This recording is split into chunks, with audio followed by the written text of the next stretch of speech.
Good morning student. शुरू करते हैं आज की क्लास। और आज का महत्वपूर्ण टॉपिक है पूंजीगत व्यय और आयगत व्यय, capital expenditure and revenue expenditure. तो सबसे पहले जानते हैं पूंजीगत व्यय और आयगत व्यय किसे कहते हैं। प्यारे बच्चों, लेखांकन की दृष्टि से सभी वित्तीय मदों को, जितने भी फाइनेंशियल आइटम्स हैं, उनको दो भागों में बांटा गया है। पूंजीगत मदें, कैपिटल आइटम्स, और आयगत मदें, रेवेन्यू आइटम्स। और सभी पूंजीगत मदों को आर्थिक चिट्ठे में दिखाया जाता है। जितने भी कैपिटल आइटम्स हैं उनको बैलेंस शीट में दिखाया जाता है, और सभी आयगत मदें, रेवेन्यू आइटम्स को व्यापार खाते तथा लाभानी खाते, trading account and profit and loss account में दिखाया जाता है। इसलिए लेखांकन का कार्य करते समय पूंजीगत मदों और आयगत मदों में अंतर को समझना अत्यंत आवश्यक होता है। यदि पूंजीगत मदें और आयगत मदें के अंतर को नहीं समझा गया तो ना तो व्यवसाय का सही लाभ हानि ज्ञात हो सकता है, न ही व्यवसाय की सही आर्थिक स्थिति ज्ञात हो सकती है। इसलिए पूंजीगत मदें और आयगत मदों के अंतर को स्पष्ट रूप से अच्छी तरह से समझ लेना चाहिए। प्यारे बच्चों, सभी पूंजीगत मदें और आयगत मदों को 5 भागों में बांटा जाता है। नंबर 1 पूंजीगत व्यय और आयगत व्यय।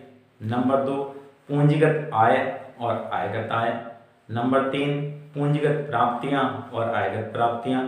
नंबर 4 पूंजीगत लाभ और आयगत लाभ। और नंबर 5 पूंजीगत हानियां और आयगत हानियां। आज इस वीडियो में पूंजीगत व्यय और आयगत व्यय के अर्थ तथा उनके अंतर को समझते हैं।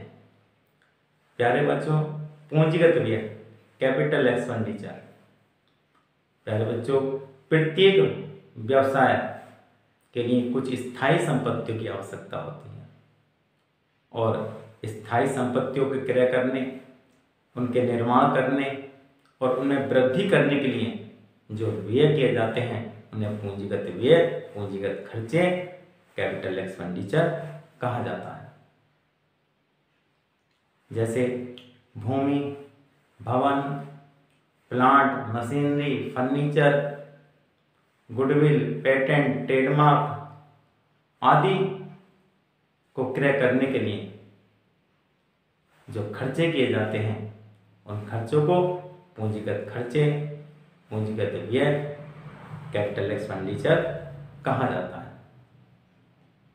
प्यारे बच्चों, व्यवसाय की लाभ उपार्जन शक्ति को बढ़ाने के लिए स्थायी संपत्तियों का क्रय किया जाता है, और स्थायी संपत्तियों को क्रय करने के लिए, स्थायी संपत्तियों के निर्माण के लिए, स्थायी संपत्तियों में वृद्धि करने के लिए जो खर्चे किए जाते हैं उन खर्चों को पूंजीगत खर्चे कहा जाता है। आप जानते हैं आयगत व्यय किसे कहते हैं। Revenue expenditure. प्यारे बच्चों, व्यवसाय के संचालन के लिए दिन प्रतिदिन जितने खर्चे किए जाते हैं उन सभी खर्चों को आयगत खर्चे, आयगत व्यय, रेवेन्यू एक्सपेंडिचर कहा जाता है। प्यारे बच्चों, व्यवसाय की लाभ उपार्जन क्षमता को बनाए रखने के लिए, संपत्तियों के संरक्षण तथा उनकी कार्य क्षमता को बनाए रखने के लिए, माल के क्रय, माल के निर्माण, माल के विक्रय के संबंध में जितने खर्चे होते हैं, कार्यालय के प्रबंध के, व्यापार के संचालन के समस्त दिन प्रतिदिन के खर्चों को आयगत खर्चे, आयगत व्यय, रेवेन्यू एक्सपेंडिचर कहा जाता है। अब जानते हैं पूंजीगत व्यय और आयगत व्यय के अंतर को। प्यारे बच्चों, ये 7 महत्वपूर्ण अंतर हैं पूंजीगत व्यय और आयगत व्यय के। नंबर 1, पूंजीगत व्यय स्थायी स्वभाव के होते हैं और आयगत व्यय स्थायी स्वभाव के नहीं होते, अस्थायी स्वभाव के होते हैं। नंबर 2, पूंजीगत व्यय की उपयोगिता दीर्घकालीन होती है। अब पूंजीगत व्यय जो किए जाते हैं, जैसे मशीन हम खरीदते हैं, भूमि भवन खरीदते हैं, तो उनकी उपयोगिता लंबे समय की होती है, जबकि आयगत व्यय की उपयोगिता अल्पकालीन होती है।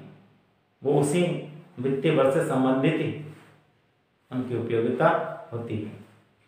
नंबर 3, पूंजीगत व्यय स्थायी संपत्तियों को क्रय करने, उनके निर्माण तथा उन्हें वृद्धि करने के लिए किए जाते हैं, जबकि आयगत व्यय माल के क्रय, माल के निर्माण, माल के विक्रय व व्यवसाय के संचालन के लिए किए जाते हैं। नंबर 4, पूंजीगत व्यय बार बार नहीं किए जाते, जबकि आयगत व्यय दिन प्रतिदिन बार बार किए जाते हैं। नंबर 5, पूंजीगत व्यय व्यवसाय की लाभ उपार्जन शक्ति में वृद्धि करते हैं और आयगत व्यय व्यवसाय की लाभ उपार्जन शक्ति को बनाए रखते हैं। नंबर 6, पूंजीगत व्यय की राशि बहुत अधिक होती है, बड़ी मात्रा में होती है पूंजीगत व्यय की राशि, और आयगत व्यय की राशि अपेक्षाकृत कम होती है, ये छोटी छोटी मात्रा में खर्चे होते हैं।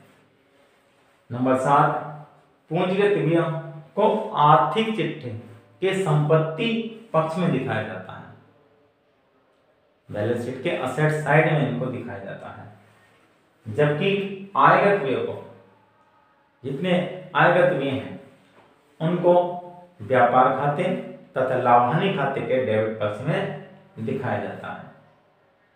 प्यारे बच्चों, और भी अंतर हैं, लेकिन ये 7 महत्वपूर्ण अंतर हैं जिनको आपको ध्यान में रखना है। प्यारे बच्चों, इस प्रकार आज आपको पूंजीगत व्यय और आयगत व्यय का अर्थ और इसका अंतर अच्छी तरह से समझ में आया होगा।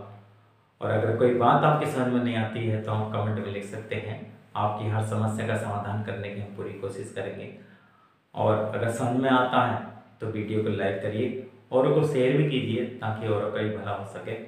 और अगर आप हमारे चैनल पर नए हैं तो चैनल को सब्सक्राइब करिए और बेल आइकन को प्रेस कर दीजिए ताकि आने वाली हर वीडियो की जानकारी आपको होती रहे।